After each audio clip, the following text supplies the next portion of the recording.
Hi, my name is Adam Watson with Arlington County Planning Division, and this is the second part of staff's presentation for the SPRC on March 18th, covering the Crystal Plaza 1 site plan project. Please also check out the first part of this video as we cover a number of the other topics that will be discussed at the SPRC meeting on March 18th. So in this video, I will be discussing the Phase Development Site Plan, or PDSP, amendment that is associated with this project, which is a vehicle for delivering community benefits in Crystal City. If you're interested in learning about the process or the SPRC agenda or transportation, please check out the first video we produced, which will cover those topics. As I mentioned on the previous slide, this project includes with it a phase development site plan amendment for an existing PDSP in Crystal City, which binds together 3 existing sites across Crystal City, which you can see highlighted here in yellow on the map at the bottom of the screen. And the applicant is proposing to add this site to that phase development site plan, which again is a tool for binding together the community benefits across multiple non-contiguous sites in Crystal City. Within the CO Crystal City zoning district, the county board is allowed to approve additional density where the development proposal furthers the goals, policies, and recommendations of the Crystal City sector plan and other plans and policies established for the area by the county board. With that in mind, the applicant has made a proposal to earn the additional density that they are proposing with this project. Just of note that this is an ongoing negotiation, and the proposal in this presentation is just preliminary, and we would greatly welcome your feedback and discussion of what's included here at the SPRC meeting on March 18th. So this proposal includes upgrading from LEED Silver to LEED Gold and the associated sustainability improvements or commitments that come with that, an affordable housing contribution above the base, easement and construction of the proposed pedestrian passageway, which is 7,200 square feet, library operations funding for the new library in the Mall 4 building that was joined with 1900 Crystal Drive, additional public art fund contribution,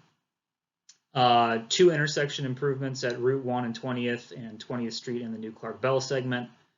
construction and easements for the new South Bell Street, which is Clark Bell segment, and lastly, underground improvements and access. In terms of sustainability, as I mentioned in the previous slide, the applicant is now intending to achieve LEED Gold certification with this project. And with that also, we are anticipating a 12% energy efficiency over the base, bird-friendly glass that would be committed to in a manner that is consistent with our newly adopted community energy plan guidance. Also Energy Star and WaterSense fixtures and appliances, and the applicant is also working on a carbon neutral analysis. Of course, this does tie back to sector plan goal number 5, as you can see at the bottom of the screen, which is to incorporate sustainable and green building principles into all urban and architectural design. We also anticipate that this PDSP proposal will include an affordable housing commitment or contribution above the base contribution, of course. That is part of our ongoing negotiations, and again, that would tie in directly with the housing objective number 1 of the sector plan, which is to increase the committed affordable housing stock in Crystal City. Moving on to talk about open space, the applicant is agreeing to construct and provide public access easement for the 7,200 square foot pedestrian passageway that includes a small portion, the on-site portion of Open Space 8, and will connect to the existing private plaza that's there today, and then the future Open Space 8 at some point in the future. The image on the right-hand side of the screen shows you the approximate location and overlapping nature of where this pedestrian passageway is with regard to, or in regards to, Open Space 8. And again, this ties back to the sector plan, which speaks about acknowledging residual open spaces between buildings, and also some objectives, open space objective 4 and number 6, which is establishing county control over the open spaces, and then also achieving dedicated publicly accessible tree-lined pedestrian routes and passageways that provide connectivity between buildings. So moving on next to library operations, this project will include the annual operations funding for 5 years for the new library within the Mall 4 building on the block immediately to the north of this site, which again ties back to Sector Plan Action 34, as you can read here on the screen. In addition to that, we are anticipating a contribution approximately double what the typical contribution would be for public art, which ties back to a couple different goals in the sector plan. Goal number 1, which is about providing attractions and amenities, of which public art is one, and then also some guidance from the 3rd section of the sector plan, which talks about how contributions, private sector contributions to the county's public art fund can supplement county dollars and allow us to aggregate to create public art for new public places, streetscapes, and infrastructure. In terms of transportation and infrastructure associated with this PDSP amendment, we are working with the applicant on agreements for intersection improvements at 2 places as indicated in the sector plan on the map shown on the right-hand side of the screen. So that's Route 1 or US 1, Richmond Highway, and 20th Street, and also 20th Street South and the new Clark Bell segment to the south as well.